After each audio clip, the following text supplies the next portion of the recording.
All right.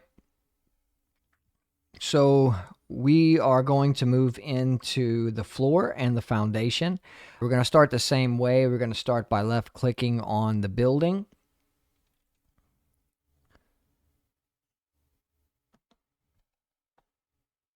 Right click on the building and select all rooms again. Get rid of your garage. And then right click to bring up the property sheet. And left click and select the floor. And you'll see right here floor type. And we'll left click there.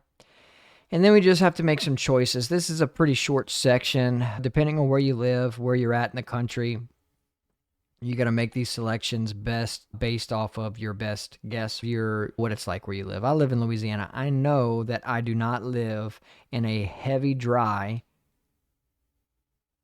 light, damp climate. I don't even live in a light, dry. I most likely am going to want to pick heavy, damp because we live in a swamp. The water table's pretty high here. A couple of things that you need to know about the way that you're building, your builder's building. Up north, they use a lot of edge insulation. They insulate the slab. They need it because they have such cold temperatures. Down here in the south, we don't see a whole lot of this. We don't see a whole lot of edge insulation. We don't see a whole lot of slab insulation. Not a whole lot of edge ducts. What we do see is below grade or on grade. Sometimes we get some pretty deep below grade depth, but that is very infrequent. Most of our selection here in Lafayette is going to be, or in South Louisiana is going to be on grade, maybe different where you're at. And then your floor finish. Now you're going to define this per room. If you really want to be accurate and detailed, the floor finish makes no difference in the summer, but it does make a difference in the winter, how the room performs. So you do want to have accurate flooring data.